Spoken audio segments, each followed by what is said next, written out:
¿Qué pasa, people? Hoy estamos en Laredo, en el Polideportivo Emilio Amavisca. Aquí hacen las mejores pruebas de esfuerzo de toda España. Vamos a pegar una buena charlada con el doctor Juanjo Badiola. 1, 2, 3 y...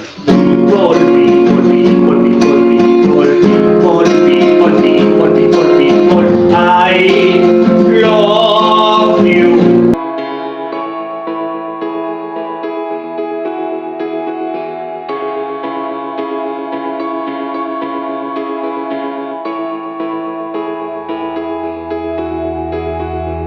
Buenas tardes, soy Juanjo Badiola, médico y trabajo en el Centro de Medicina Deportiva del Ayuntamiento de Laredo.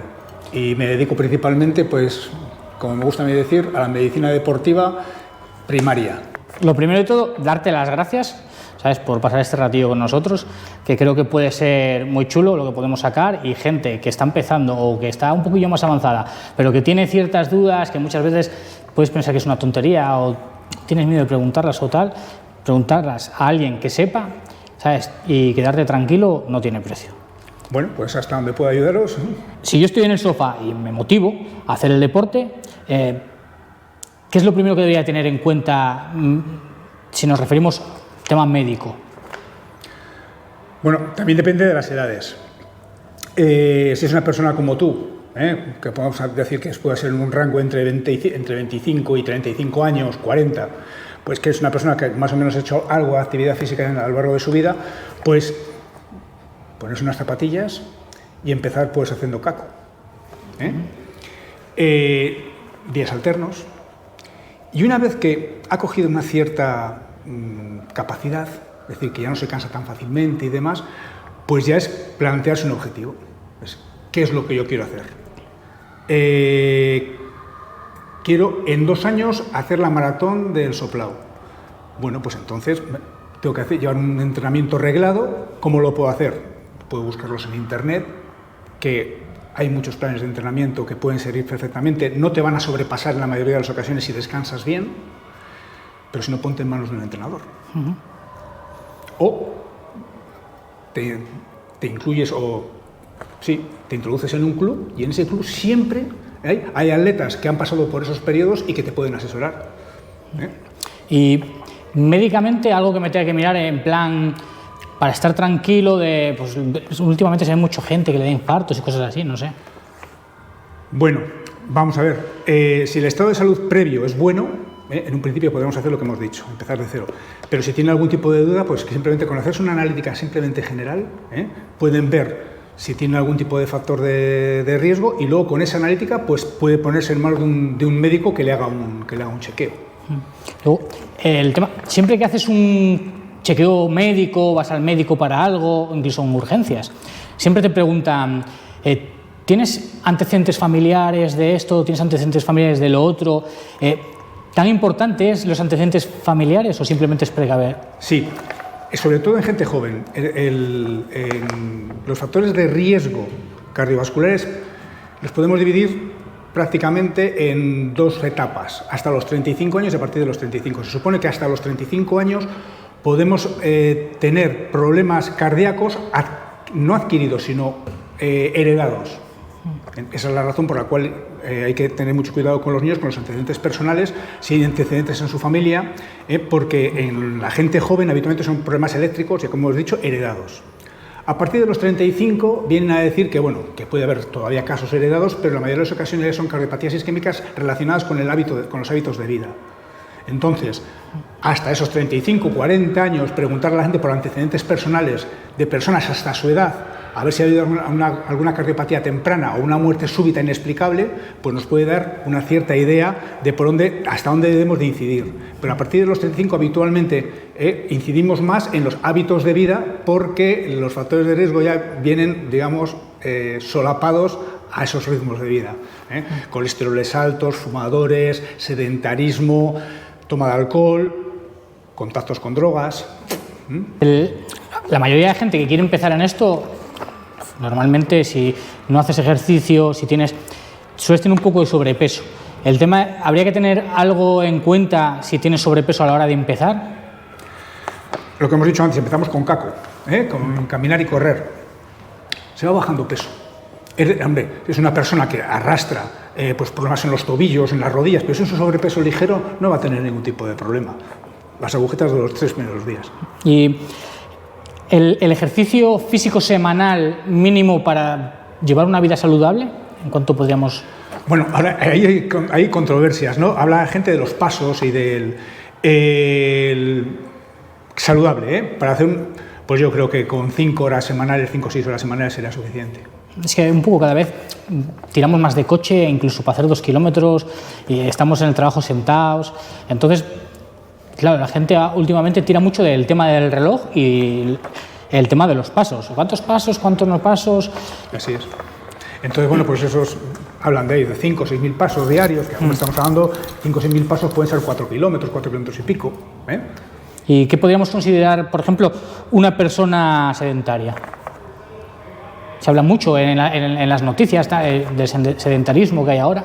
Pues una persona que, como dices tú, coge el coche para todo, que va a buscar el pan, que tiene la panadería a 500 metros y va en coche si puede, y es una persona que habitualmente no hace otra actividad. O sea, hoy en día la gente no vive en el campo, no... al trasladarse, incluso el mero hecho de segar un prado, o cosas por el estilo, o atender unas gallinas, o lo que sea por eso, hoy en día no es. Y entonces es una persona, pues eso, que habitualmente trabaja sentado, el sedentario trabaja sentado, y luego muchas veces hay hábitos que van asociados al sedentarismo, ¿no? Como es ahora las plataformas, lo de Globo, el Just to Eat, que te traen la comida a casa, que no eres incapaz de ir al bar de enfrente a buscar la comida, sino que te la traen a casa. Eso sería una persona sedentaria. ¿Y qué riesgos para la salud podría traer a una persona durante muchos años llevar esa clase de vida? Pues habitualmente la falta de ejercicio puede coger sobrepeso, colesteroles altos, y eso hace pues que las arterias pues estén se vayan atorando, se van atascando. Y luego, por otro lado, el ser humano o los animales han nacido para moverse. Entonces, el no moverse pues trae muchas veces problemas de atrofias musculares. Una persona que tiene atrofia muscular va a tener más facilidad pues para levantar, a la hora de levantarse, caerse, no tener la capacidad de equilibrio en el caso de que se tropiece, caen como fardos, como un saco.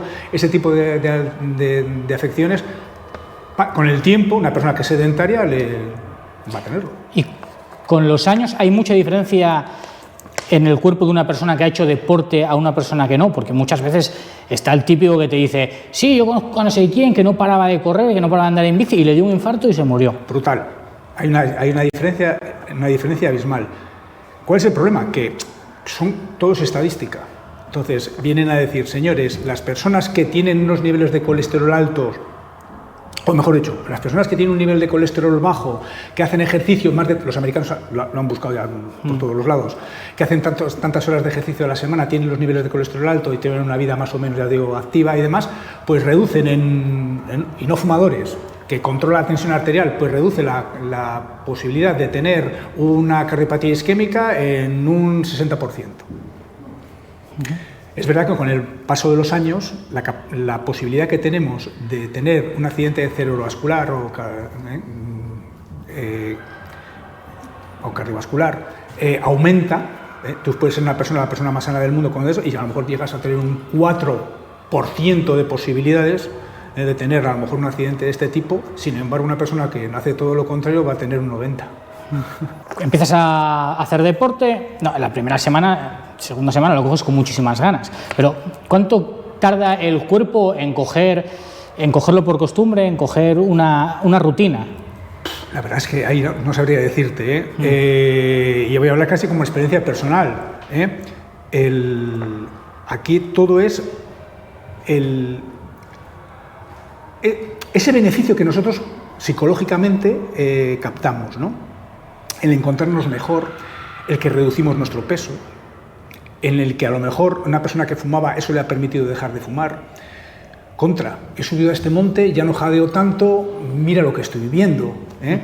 esa forma de engancharse al deporte, pues habrá estudios psicológicos, la verdad es que no sabría decir de cuánto tiempo, pero lo que sí se sabe es que en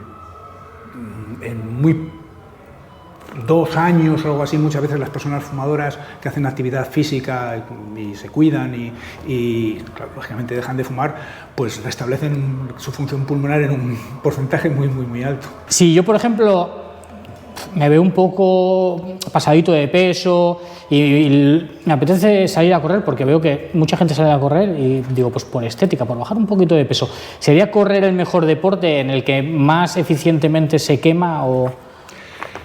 Lo bueno que tiene el correr es que en poco tiempo quemas mucho. Si fueras una persona con mucho, mucho sobrepeso, yo recomendaría que empezaras a hacer bicicleta, deportes que no tuvieran impacto. Pero es una persona que simplemente tiene un ligero sobrepeso, puede empezar a correr 1 minuto, andar deprisa 2, y cuando digo correr 1 minuto me estoy refiriendo a correr igual a 7 el kilómetro, y caminar a 5 el kilómetro. Pues hacer 20 minutos, eso seguramente va a tener agujetas, va a tenerlas. Deja un día en medio, el segundo día va a salir a repetir a lo mejor esa rutina, va a tener las agujetas porque el segundo día es peor que el primero, y luego... por ejemplo, pesarse. Yo soy de los que recomiendo que esas personas que están un poquitín obsesionadas con el peso, que se pesen. A pesar de que no, que se pesen. ¿Por qué? Porque dices, mira, yo anoche me he ido a la cama, he cenado menos de lo que podría haber cenado, no me he ido con un hambre excesivo, pero me peso por la mañana en ayunas, después de haber echado la orina de la mañana, me he bajado 200 gramos. Digo, esto merece la pena. Motiva, sí. Motiva, pues entonces eso para el día siguiente te va a servir. Y lo digo por experiencia propia, Yo adelgacé 35 kilos. Sí, hace 10 años. Yo creo que todo el mundo cuando ve resultados se motiva y le coge con más ganas. Eso es. El tema de salud mental. Cada vez más psicólogos, más psiquiatras recomiendan a la gente el contacto con la naturaleza, ir al monte, ir a la montaña. ¿Cuál es tu opinión de...? Hacer actividad física. Me acuerdo, es una pareja, vienen aquí, es un matrimonio, y vino aquí pues hace como 6 o 7 años, y estuvimos hablando de eso precisamente, ¿no? De lo bien que venía el hacer ejercicio, ¿no? Y yo les hablé de un vídeo que había en YouTube, que era simplemente gente que iba corriendo, y era un chico que se acercaba a un grupo de gente que iba corriendo y les preguntaba por qué corrían. Y las personas le contaban su experiencia, ¿no? Y había gente, pues que...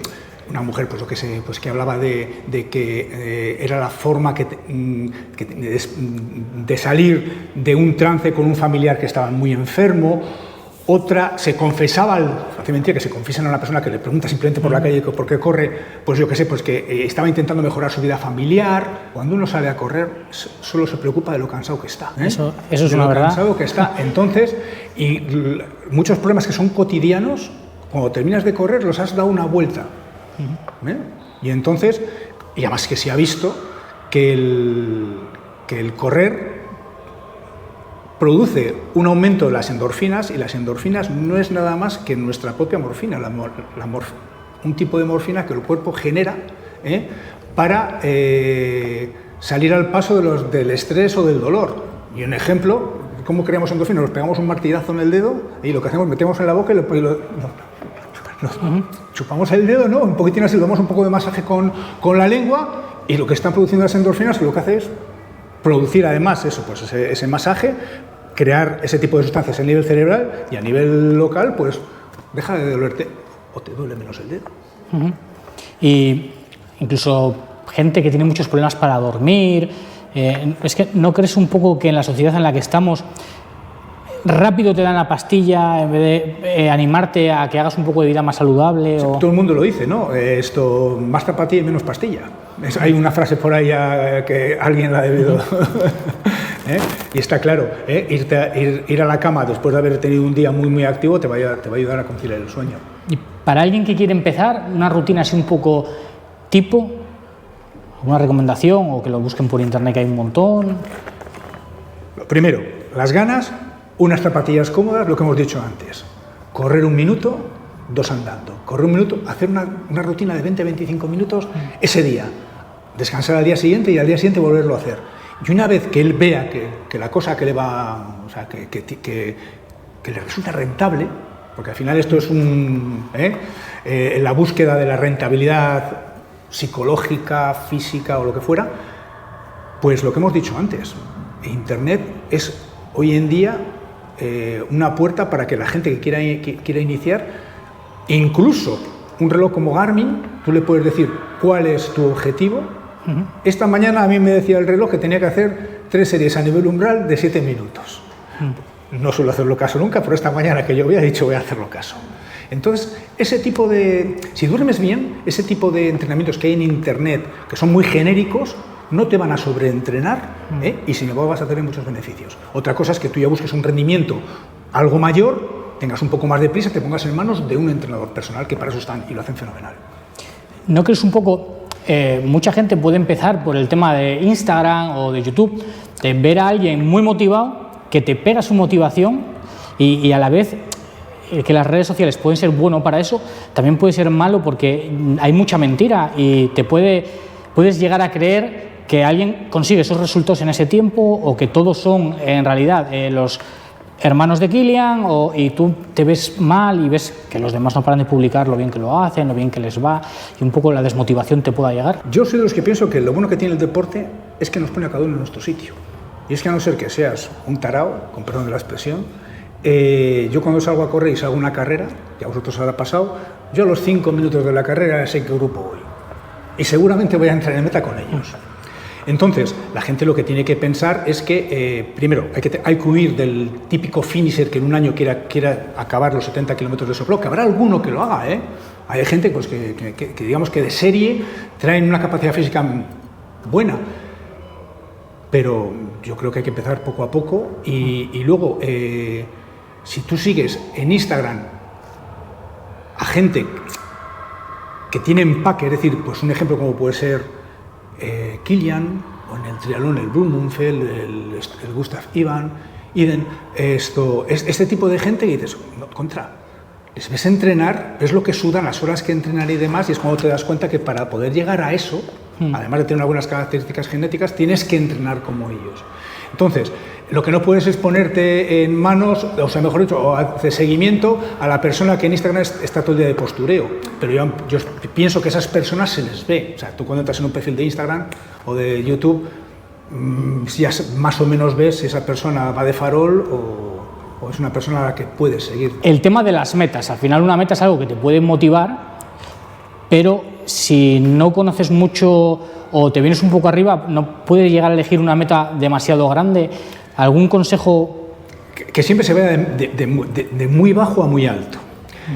A mí me ha llamado muchísimo la atención y lo he visto y la verdad es que lo he sentido. Gente que tiene unas buenas cualidades, que han pretendido en muy poco tiempo llegar a algo, han hecho ese gran evento, y te estoy hablando a lo mejor de un ciclista que a lo mejor era te pintas un globero y hace la quebrantahuesos, o se va a hacer la París-Brest-París, que son de 1000 kilómetros en bicicleta y demás. La depresión que les llega a esas personas cuando han llegado a eso. O sea, llegan a eso y dicen, ¿y ahora qué hago? Les queda un vacío impresionante. Y es gente que luego muchas veces lo deja, se desmotiva y vuelve a tener el sobrepeso más los malos hábitos que tenía previamente. Lo que hay que hacer es llegar, y para eso hasta habrá psicólogos que pueden hablar mejor que yo, siempre es ir paso a paso, ponerse metas a largo plazo, no a demasiado corto plazo, y evitar los triunfalismos. Y sobre todo lo que hemos comentado antes, ojo con el finisher, o sea, el que yo acabo por narices. O sea, yo me acuerdo que no hace mucho tiempo en Cantabria ha habido alguna muerte en alguien haciendo trail. No sé los años que puede hacer, pero claro, siempre los años de la pandemia se han quedado ahí como tontos, ahí en el medio, que parece que no sabemos si es antes o después de la pandemia, pero fue antes de la pandemia.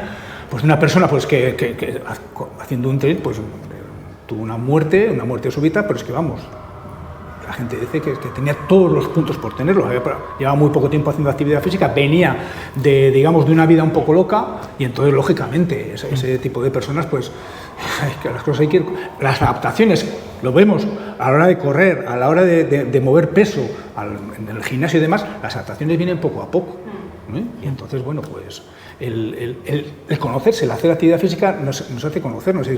Nosotros tenemos unas malas sensaciones, hace un día de sol y demás, te empezamos a tener malas sensaciones, eso de yo acabo como sea, pues si eres un deportista que lleva mucho tiempo haciendo deporte, siempre aparecerá un mecanismo de alarma en tu cuerpo que te dirá para.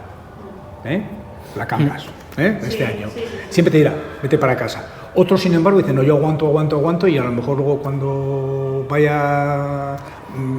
cuando le caiga la crisis, pues a lo mejor ya está. Tema de ganancia y pérdida de forma. Hay gente que llega a tal nivel que tienen que, cuando están lesionados o tienen que quitar del reloj, eso que te aparece, que es una estadística, pues me imagino que sea muy global, del tema de pérdida de forma, porque no paran de mirar, paran de perder forma. ¿Se pierde tanta forma al parar? Se pierde calidad. Es decir, esa es la razón por la cual la gente entrena muchas veces el HIIT, ¿no? O sea, hace series muy cortas con poca recuperación, porque la calidad es lo que se pierde. El volumen no tanto.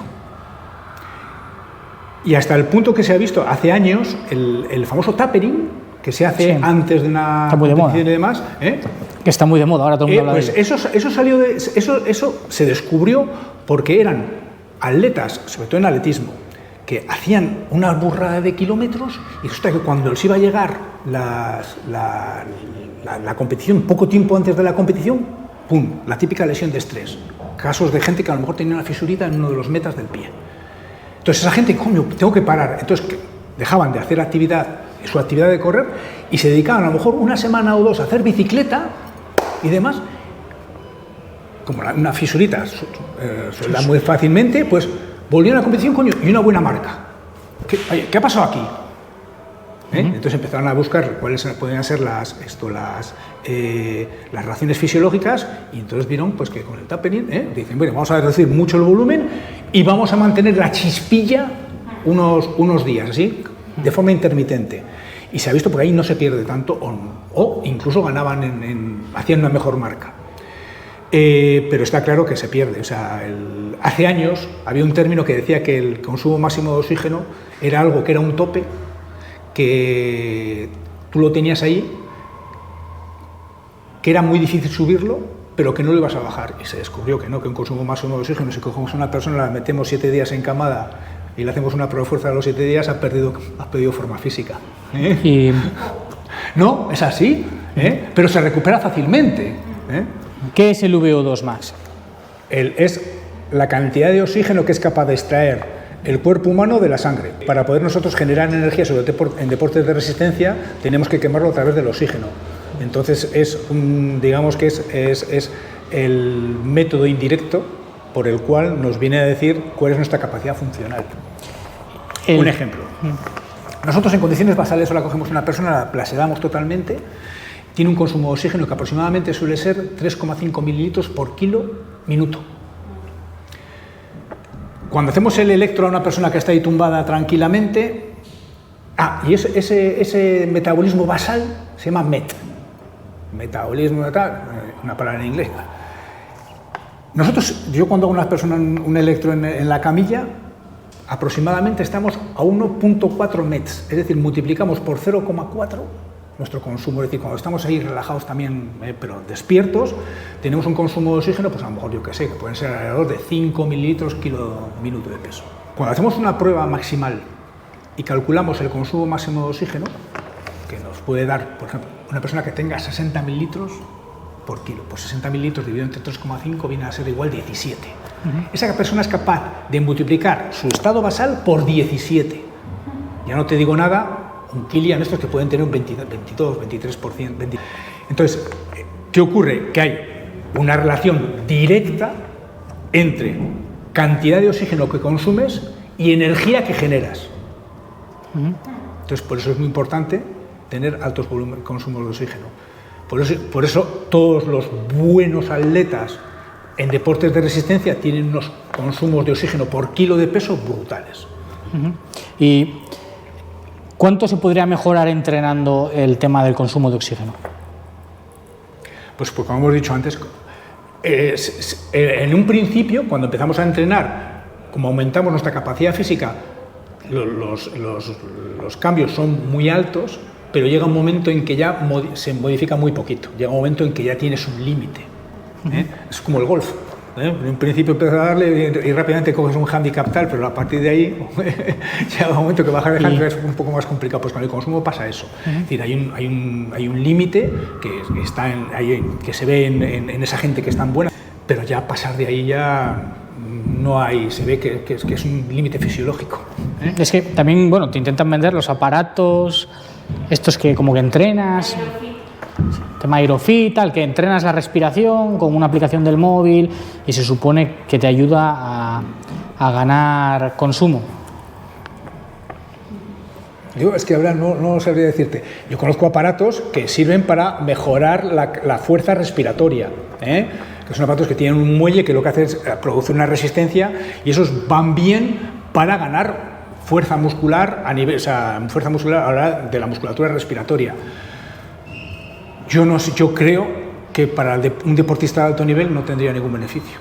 Pienso, tendría que verlo, pero creo que el deportista de alto nivel no utiliza ese tipo de... El deportista de alto nivel, para mejorar su eficiencia, lo que hace es, en estos momentos, sin entrar en consumo de sustancias dopantes, vamos a hablar de cosas fisiológicas, pues hemos visto a Kilian hace 2 semanas, estando en Font-Romeu, en el Pirineo francés, en una habitación simulando 6.000 metros de altitud, haciendo series de 40 segundos con un 25% de pendiente.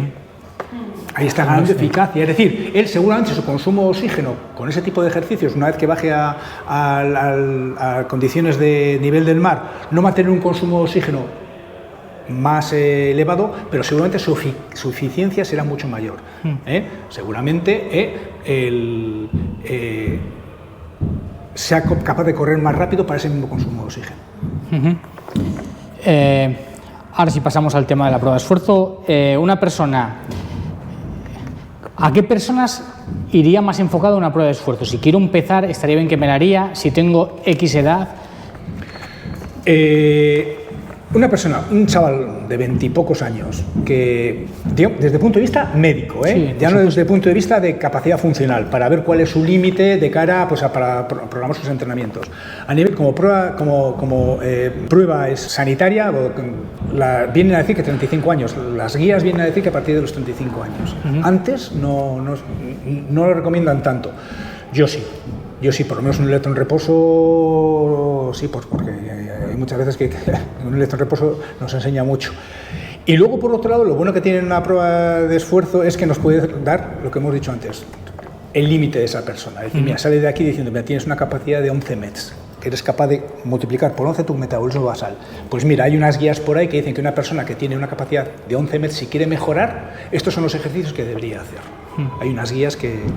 Y entonces, desde el punto de vista de salud, 35 años viene a decir que es la edad a partir de la cual se debería hacer una prueba de esfuerzo antes de empezar a hacer actividad física, o incluso haciéndolo.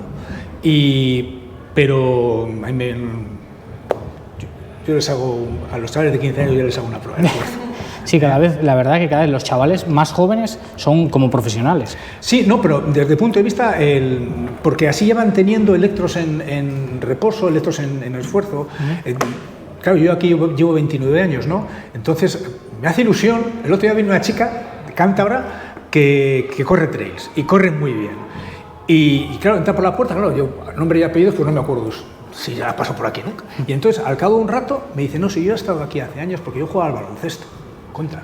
Busco su ficha y realmente sí. Ella con 15 años ahora tiene 31. Esto pasó reconocimiento con la prueba del esfuerzo. Y dice, mira, y me he hecho el electro el otro día, me han dicho no sé qué. Pues mira, pues tengo el electro tuyo de cuando tenías 15 años y se puede comparar. ¿Y qué es una prueba de esfuerzo? Una prueba de esfuerzo es un test en el cual sometemos a una persona a un esfuerzo generalmente maximal para ver si tiene algún tipo de repercusión cardiovascular, por un lado, y luego por otro lado nos permite también saber conocer la capacidad funcional de esa persona. Entonces, vosotros habéis sufrido aquí o padecido una prueba de esfuerzo. En la prueba de esfuerzo hay que buscar siempre, sobre todo en deporte, ese aparato que simule lo más parecido a lo que es tu actividad. La gente que corre, que balonmano, baloncesto y demás, pues lo hacemos en la cinta. Los ciclistas, lógicamente, lo hacen en el cicloergómetro, los remeros en el remoergómetro. La gente que hace senderismo lo hacemos en la cinta, pero aumentando la pendiente. para que la gente se sienta cómoda y esté familiarizado con ese medio, para que esa prueba sea maximal y me aguante. Voy a decir una señora porque me pasaba con ella, la gente de gimnasia de mantenimiento, cuando empecé yo aquí solo tenía una bicicleta. Entonces, ¿qué pasa? La gente de gimnasia de mantenimiento se me subía a la bicicleta y a los pocos minutos ellas podían hablar, se reían y demás, pero las piernas no lo iban. Claro, claro. En el momento que compramos en el 2000, cuando se compró la cinta, pues ya esas personas, y no veas tú cómo se pone a un 20% la pendiente y dicen para, pero todavía tienen resuello muchas veces ellas. Si quiero hacer una prueba de esfuerzo, yo me pongo a buscar por internet, prueba de esfuerzo. Llamo a algún sitio, te pueden decir, no, las hacemos por gases, las hacemos por lactato, ¿Cuál es la prueba de esfuerzo, digamos, que si tú lo que quieres son zonas de entrenamiento, más se va a ajustar y mejor te las va a dar? Bien lácticos, con lactato, o bien con mascarilla, con análisis de gases. Cualquiera de las dos se puede dar esos parámetros. ¿Y ventaja de la de gases? Que es mucho más corta, es una prueba muy cortita.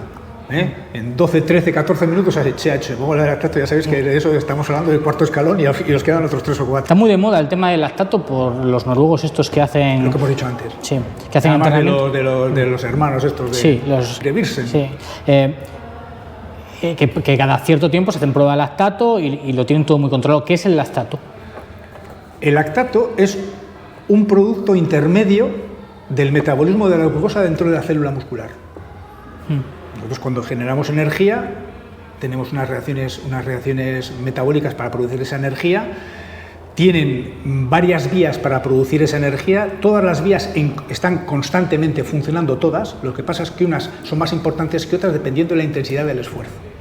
Entonces, en condiciones de, como estamos tú y yo ahora aquí, o incluso si caminamos despacio, pues quemamos principalmente grasas, también estamos quemando hidratos de carbono, también estamos produciendo ácido lactato, pero en muy pequeñas cantidades. En el momento que aumentamos la intensidad, sigue aportando ese oxígeno a esa célula muscular y empieza a quemar la grasa y tal, pero empieza ya más a intervenir los hidratos de carbono. Ya empiezan a entrar más la glucosa a la hora de producir la energía.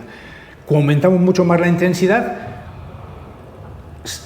se va quemando esa glucosa, va quemándose porcentualmente tal vez menos las grasas, y como la intensidad sea muy alta, la célula no es capaz de utilizar el oxígeno que le llega para quemar esa glucosa que está quemando.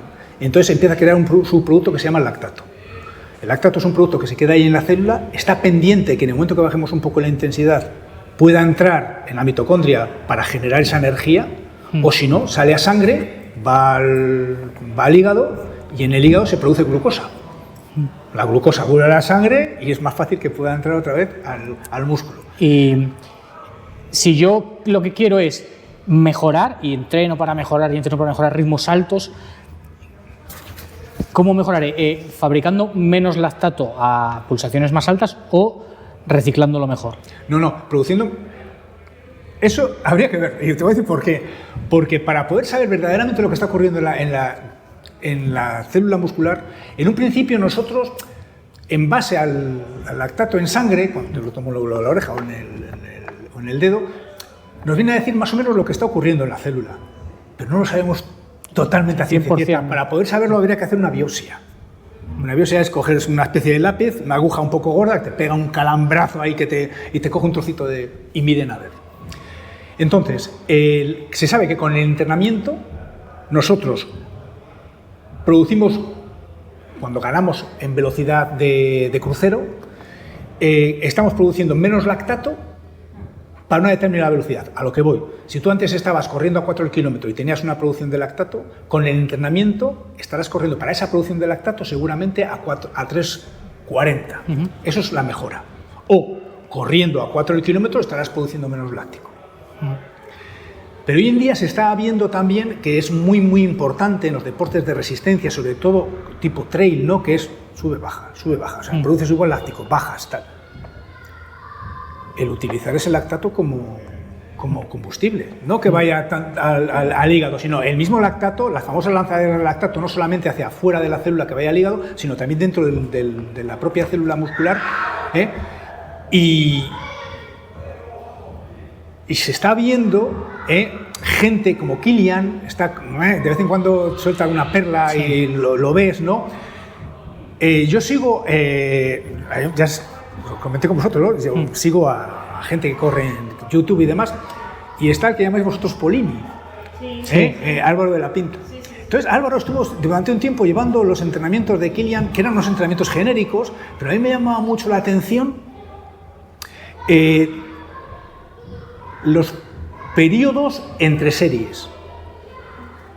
Y entonces me vino a la memoria la lanzadera de lactato. Digo, aquí estamos, porque Kilian lo iba diciendo desde hace mucho tiempo, el lactato no es el enemigo, el lactato es amigo, hay que utilizarlo. Y si yo, por ejemplo, quería empezar a entrenar por lactato, comprarme mi propio aparato, ¿tendría que tener algo en cuenta si voy a mirar un aparato? Vamos a ver, eso lo pueden hacer los atletas de muy alto nivel que cogen y se miden, incluso buscan el ritmo de entrenamiento de ese día en base al látigo que tienen en ese momento. Mira, yo a la gente que no se coma la cabeza, que vamos a dejar a esta gente de élite. Cada tira de lactato cuesta 3 euros, ¿eh? Sí, o sea que sé que son caras. Entonces, vamos a ver. Y además hoy en día se está utilizando mucho para entrenar la percepción subjetiva del esfuerzo. Hay entrenadores hoy en día modernos que están diciendo, señores, el lactato, vale, hemos hecho una prueba y hemos visto que la relación lactato con la percepción que tiene el deportista, sobre todo cuando se empieza a conocer, son muy similares. Y si el deportista ese día, mira, yo me dirá el reloj lo que quieras, pero yo hoy no voy. Pues el lactato te va a decir lo mismo, a no ser que estés sobreentrenado. Te puedes encontrar con que estás sobreentrenado, te miras el lactato y tienes un lactato bajísimo y dices, joder, resulta que me encuentro casi tengo el lactato bajo, lo que tienes es un sobreentrenamiento que vamos como la copa a un pino. O sea, por eso muchas veces cuando entrenar por lactato hay que tener un poquito de cuidado. Y está muy bien lo de las percepciones.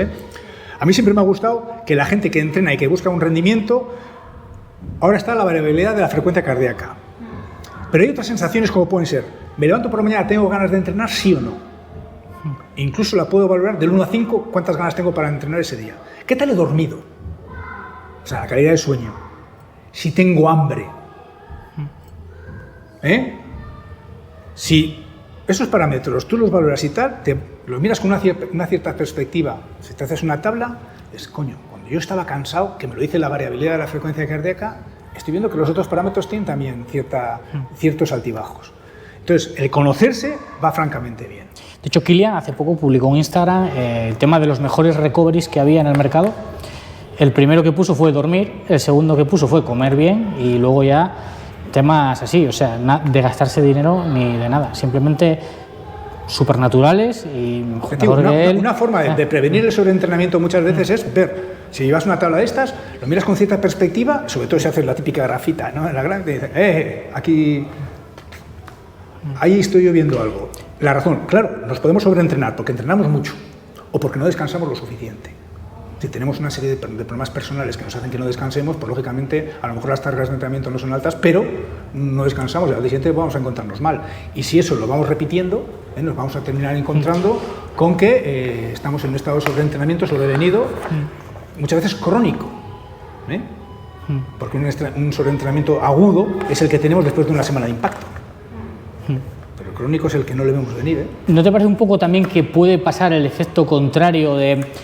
Por ejemplo, estoy con una sobrecarga y me tiro 10 días sin entrenar y vuelvo y mi percepción del esfuerzo es baja, pero porque estoy muy descansado y estoy dándolo todo. Si tu percepción del esfuerzo es baja, ¿y a qué te estás refiriendo? ¿Baja como positivo o como negativo? Yo creo que estoy yendo, por ejemplo, a un ritmo tranquilo y el pulso muy acelerado, tal, pero las sensaciones son muy buenas. Entonces, puede deberse a que estoy muy descansado y la percepción no la tengo muy clara. No sé si verdaderamente se puede dar una situación tan extrema. Me encuentro francamente bien si me pongo el pulso muy alto, o sea, ahí ya no lo sé. El cuerpo habitualmente busca el equilibrio y entonces ese día, pues a lo mejor sería un día raro, pero imagino que en 2 o 3 días esas cosas se tendrán que volver a colocar en su sitio, porque no me cuadra, o sea, una sensación muy buena con el pulso muy alto, a no ser que me ha metido una dosis de cafeína de impresión, no lo veo. ¿Cuál ves mejor para trail? ¿Índice percibido de esfuerzo o entrenar por zonas? ¿Una mezcla de los dos? Si llevas un entrenamiento reglado con un entrenador, vas a tener que entrenar por zonas. Lo que pasa, que llevar al tiempo por zonas, si me estoy refiriendo, estamos hablando de frecuencia cardíaca. Y el problema de llevarlo por la frecuencia cardíaca es que tenemos que estar constantemente mirando. Sí. Entonces, si conoces el recorrido y sabes qué ritmo tienes que estar en esta cuesta, ¿no? Que subes al Dobra, y estás subiendo y sabes tú que en esos 2 primeros kilómetros que pican para arriba, pues bueno, pues a lo mejor no estás tan pendientes, vete por la percepción de esfuerzo y mira, después de finalizar el entrenamiento, qué frecuencia cardíaca tenías. Lo puedes mirar de reojo, pero no constantemente. Sí, sí. Y entonces cuando llegas al día, y sobre todo cuando ves, he tenido esta percepción de esfuerzo, veo esta frecuencia cardíaca, Sí que es verdad que contra más entrenes, más tiene que ver uno con el otro. ¿Sí? Eso es así. Sí, nos terminamos conociendo.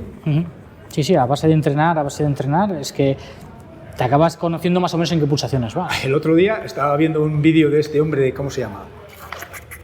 Richard, el de el Trail por el Jardín, que está siguiendo los entrenamientos de un tal Jason Cook o algo así, que parece que él fue alguien que corrió en su momento trails de estos tipos de dinosaurios estadounidenses y que también lleva esto deportistas y demás, y todos los entrenamientos son por percepción de esfuerzo. Yo creo que tú debes de entrenar por percepción de esfuerzo y el entrenador a través del Training Peaks y demás ver cómo se van correspondiendo eso y que él te lo adapte, sobre todo si te conoce. Es que llevan a tanta gente que es difícil que se fijen en uno. Normalmente... Sí, pero vosotros tenéis a uno que lleva a 2 o 3 nada más, ¿no? Nosotros solo nos lleva a nosotros. Bueno, pues mira, Eso.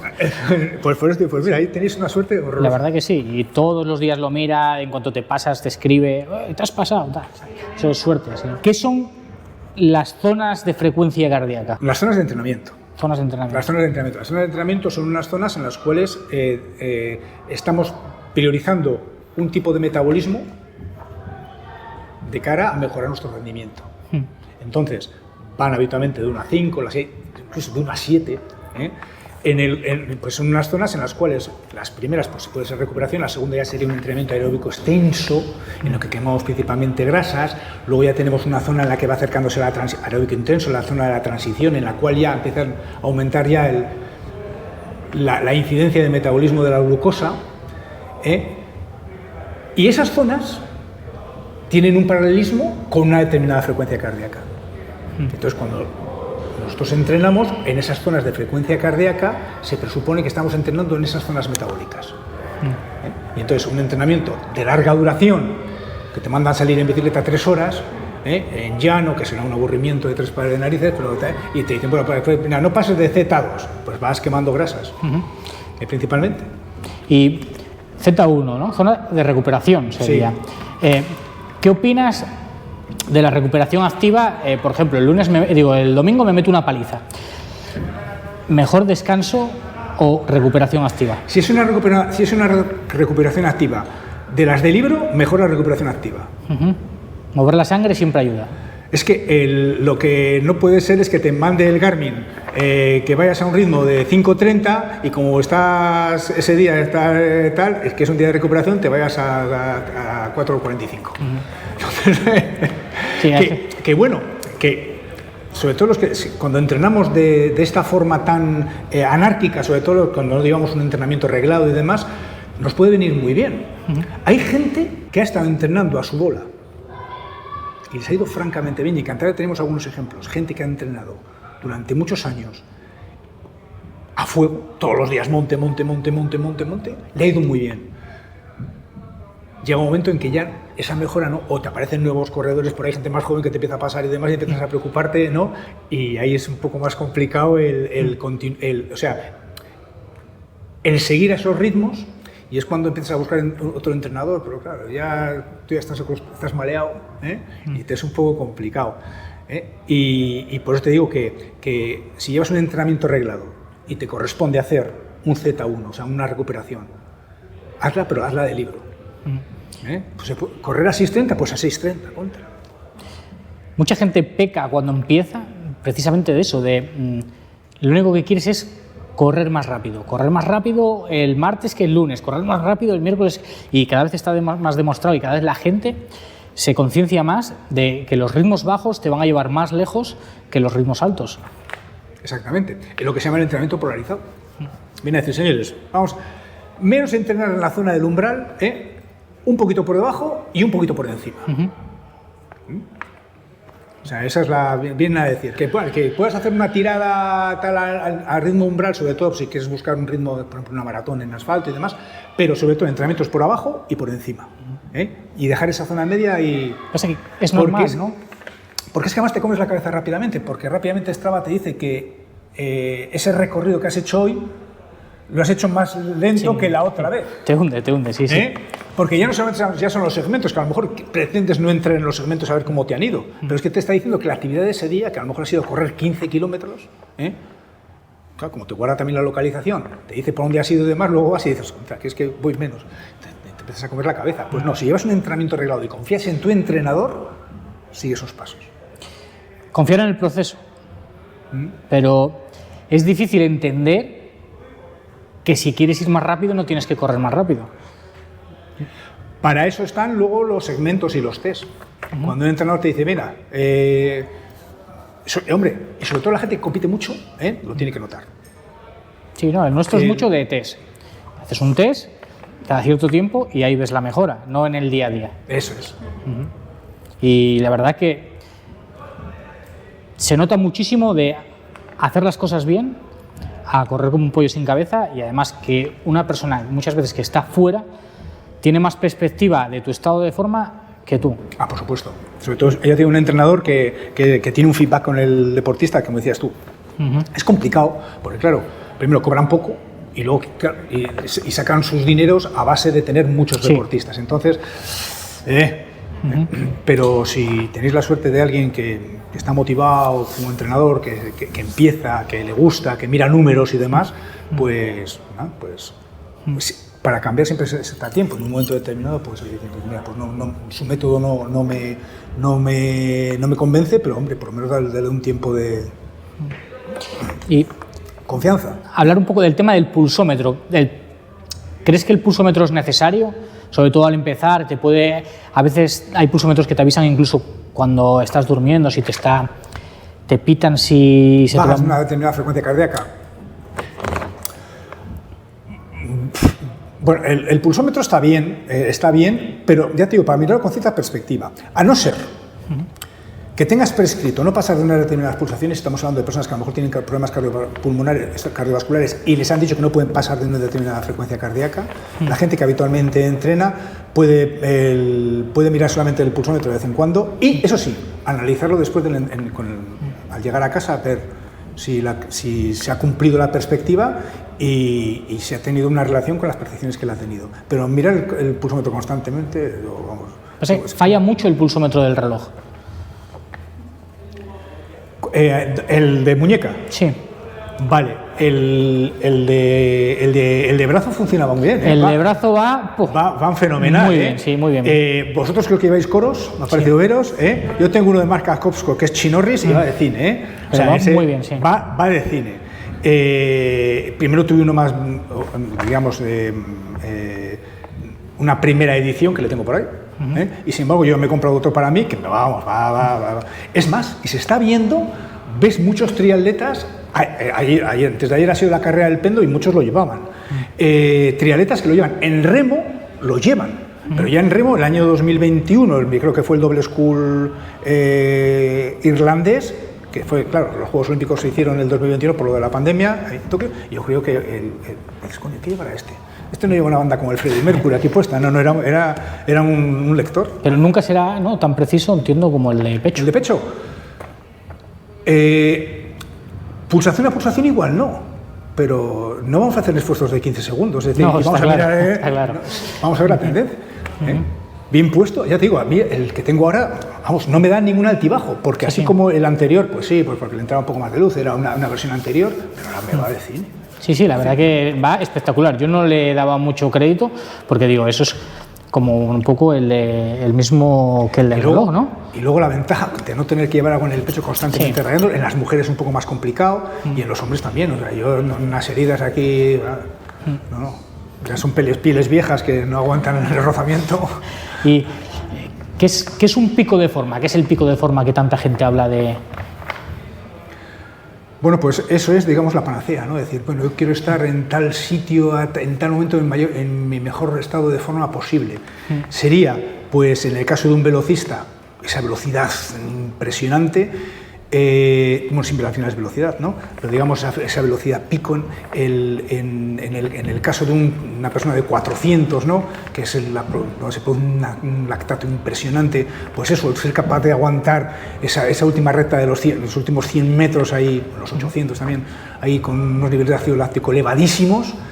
En el caso de deportes de resistencia, que hemos llegado con el volumen de entrenamiento adecuado en ese momento en el que podemos ir lo más rápido posible, y siempre con la cosa de que es, sobre todo en la gente de alto nivel, es el punto a partir del cual seguramente uno se rompa.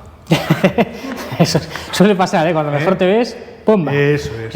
Que llega un momento en que ver en una salida en los Juegos Olímpicos, en una salida de los 100, que alguien de repente tenga una rotura de fibras, dices, ¡ostras! Si me hago una prueba de esfuerzo, como nos hemos hecho, por ejemplo, Clara y yo, ¿cuánto tiempo dura una prueba de esfuerzo para ser fiable, esas pulsaciones? Las pulsaciones, es que cuando damos las pulsaciones en las zonas de entrenamiento, si te fijas, son horquillas. Entonces, que tengas una mejora de 2 o 3 pulsaciones, estás siempre en las horquillas, es decir, cuando damos pulsaciones, damos entre 150 y 165 pulsaciones. Que bajes a 163, se nos escapa. Ahí ya no podemos, no seríamos capaces. Llegará un momento, que no sé si lo habrá, en estos momentos hay aparatos que están midiéndote constantemente la glucosa. Sí, los he visto. Que midan el lactato. El lactato, el amonio, que nos viene a decir cómo va el metabolismo de la proteína. Es que el caso es que los entrenadores cada vez quieren dar la puntada más fina y te mandan las 2 pulsaciones por debajo de umbral, las 3 pulsaciones por encima de umbral, intentan mejorar tanto ese umbral. Es que ahí lo veo complicado porque estamos utilizando métodos para la frecuencia cardíaca. Esto, como hemos dicho, con los que son ópticos, como los que son o incluso, bueno, habitualmente no, el aparato de electros te va dando la frecuencia cardíaca latido a latido, habitualmente. Pero esto lo hacen por promedios. Yo qué sé, tiempo que miden cada 5 latidos, te hacen un promedio. Otros igual lo hacen cada 10. Entonces yo creo que hilar a 2 pulsaciones, sobre todo teniendo en cuenta que coges aire y baja un poquito,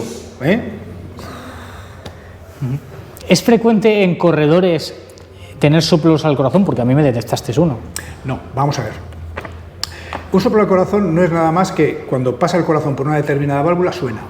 Pasa la sangre por una determinada válvula del corazón, se oye un ruidito. Entonces, los hay de diferentes tipos. ¿En qué momento aparece del ciclo cardíaco? ¿Con qué intensidad? ¿En qué lugar? Entonces, los soplos inocentes o funcionales son soplos en los cuales no hay ninguna alteración en las válvulas cardíacas, pero habitualmente suele ser más por cómo está de espesa la sangre. Se ha visto que en deportistas de resistencia, que tienen la sangre más licuada, porque una forma de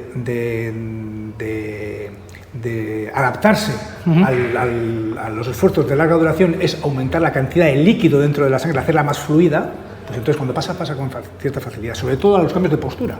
O sea, un soplo inocente o funcional es un soplo que habitualmente suena de una determinada forma en una posición y cuando lo tumbas suena de otra forma. y sobre todo son sistólicos, es decir, digamos es cuando la sangre, el corazón está impulsando la sangre. Lógicamente hay otros soplos que tienen que ver por todavía persistencia, a lo mejor en algunos casos, de una intercomunicación que solemos tener cuando estamos en el vientre materno, o los grandes soplos, como pueden ser los falot o cosas por el estilo, que tienen cambiados los vasos sanguíneos, la aorta cambiada con la arteria pulmonar ahí, y entonces ahí eso soplan, e incluso suelen tener unos agujeros importantes entre las paredes del corazón. Entonces, personas que hacen deportes de resistencia, con el paso del tiempo, mujeres, cuando tienen la menstruación, que aumenta la temperatura, pues en esos momentos se suele tener la sangre un poquitín más licuada y pueden sonar. Y dependiendo también, y claro, estamos hablando de soplos que a lo mejor tienen 1/6 de intensidad, y como andas un poco duros de oído no los oyes, Eso depende también muchas veces de cómo aquí el evaluador cómo tenga en ese momento el oído. Entonces, ¿las mujeres podrían aumentar sus resultados teniendo la menstruación? No, cuando digo que está más fluida, estamos hablando que aumenta un poquitín la cantidad de líquido en la sangre, no es exagerado.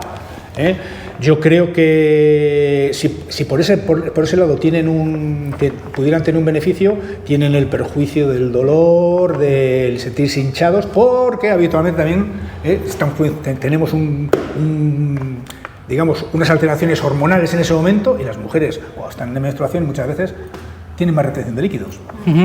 Entonces, si estamos hablando de que la mejor forma de muchas veces, la mejor puesta a punto es la reducción de peso, pues esos días estamos con una retención de líquidos, pues no.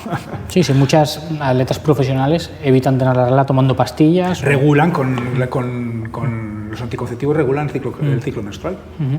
¿Y cuánto de importante sería la genética en poder llegar a ser un gran corredor? Vamos a ver, para llegar a ser un gran corredor tienes que tener primero la genética y luego lo segundo, entrenar como un animal, con perdón de la expresión. Es decir, estar en el top 5 mundial, tienes que tener las dos cosas. O sea, genética, alimentación, entrenamiento, ¿qué tanto por ciento le darías? Vamos a ver, es que cuando hablamos para poder entrenar esos niveles tan impresionantes, para poder expresar tu genética, tienes que tener un equilibrio en tu ritmo de vida, en lo que comes, en el poder descansar para el día siguiente, porque, vamos a ver, nadie llega a correr esos niveles. Sí, los hay que traen de serie el correr por debajo de 4 kilómetros, que da una rabia, que ves a cualquier chavalín que cómo corre, si no ha corrido en su vida. Pues bueno, pues ese lo lleva de serie, ¿no? Pero luego tiene que entrenarlo.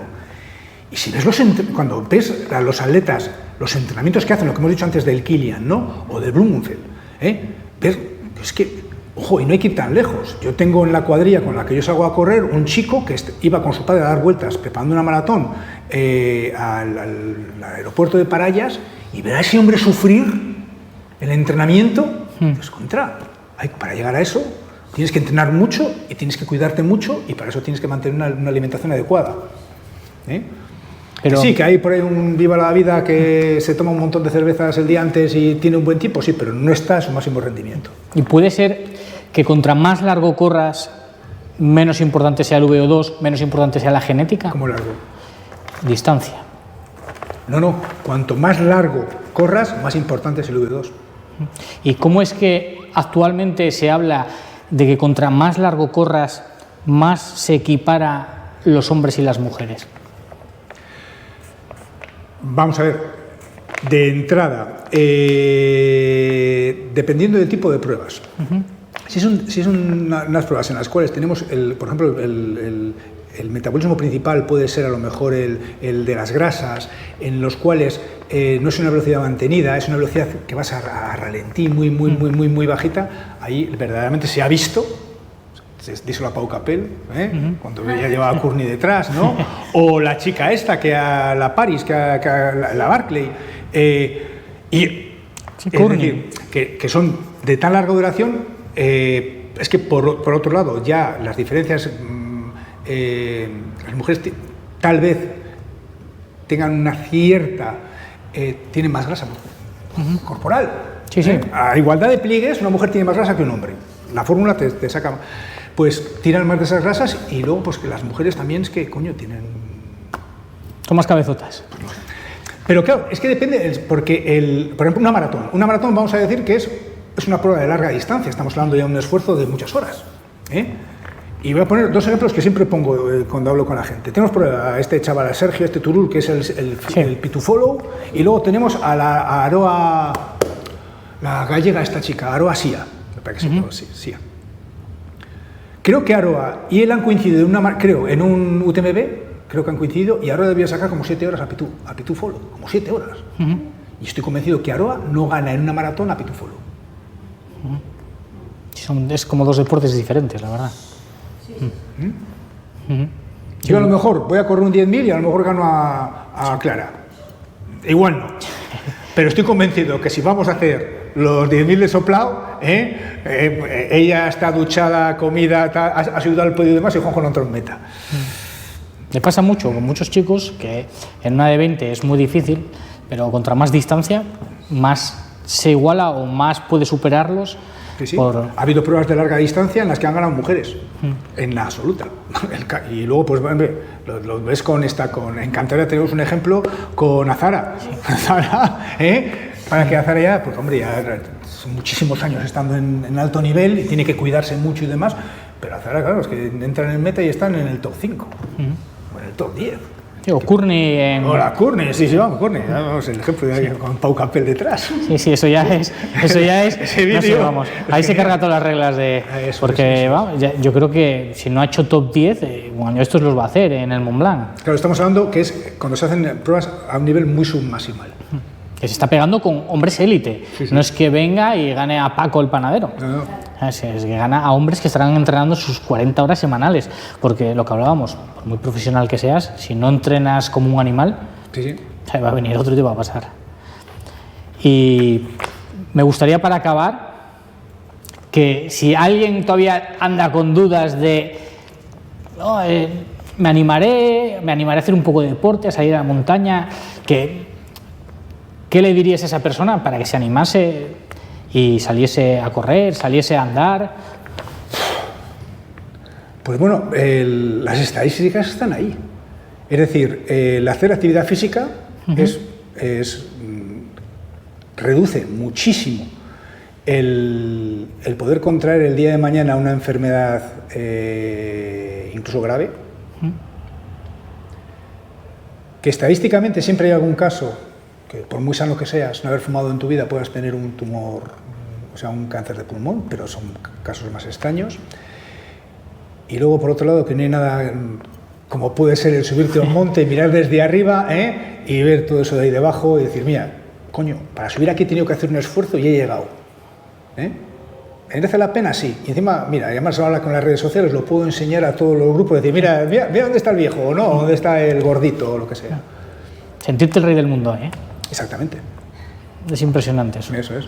Eso cuando... Y ojo, y dentro de los deportes el trail running. Sí. Está clarísimo, vamos, es el... Tiene lo mejor de correr y unas vistas de la hostia. Así es. Pues nada, pues muchísimas gracias. La verdad que hemos aprendido un montón, ¿eh, Clarita?